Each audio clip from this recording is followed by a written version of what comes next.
126. That is the second page on the assignment. And here we're going to get practice naming different types of angles when two parallel lines are cut by a transversal. Now if you notice at the top of the page, not showing here, they have all of the descriptions of each type of angle. We also got that from the notes. But here we're going to talk about each kind. Okay, for 1 through 12 we're going to refer to the example up here. Alright, so it says name the transversal that forms each pair of angles. Okay, so we have angle 9 and 13. So here's 9 and here's 13. And the transversal that is cutting, that helps make 9 and 13 is simply line Q. That's it. That's all you got to put. 5 and 14. So look where 5 and 14 is. And that is, those angles are formed by transversal L.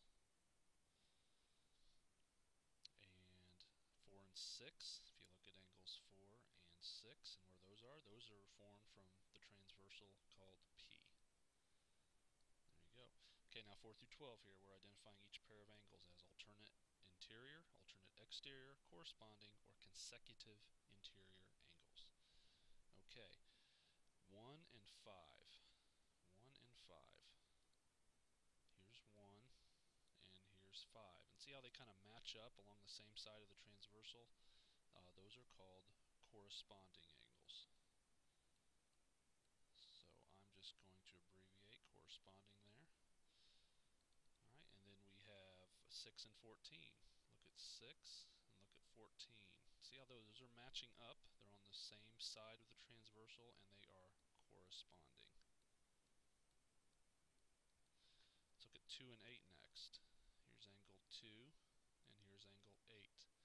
And notice how those are on the opposite sides and they seem to be on the outside. So we're calling those alternate exterior angles. I know it's kind of hard to see there in yellow, but that says alternate exterior.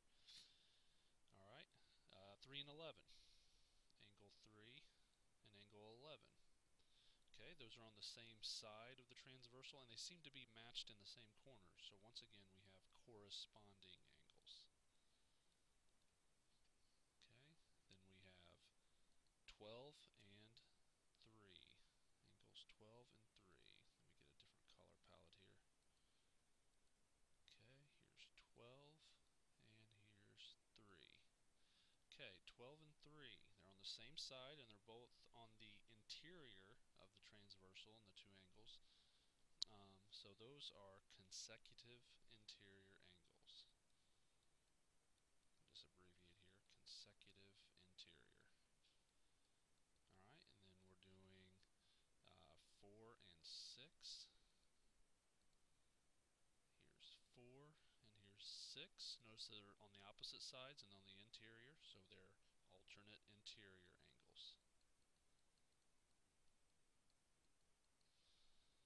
Okay, and let's go back to 6 and 16.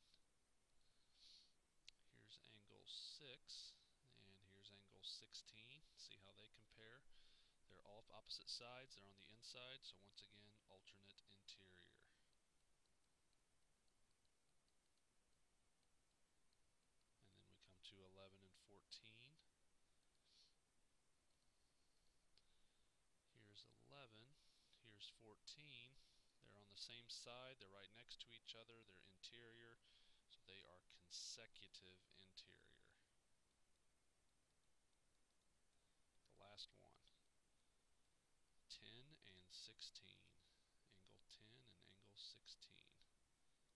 Do an orange color for those. Alright, let's look at angle 10 and let's look at angle 16. Opposite sides, and they're on the outside of the transversal. They are alternate exterior. There you go.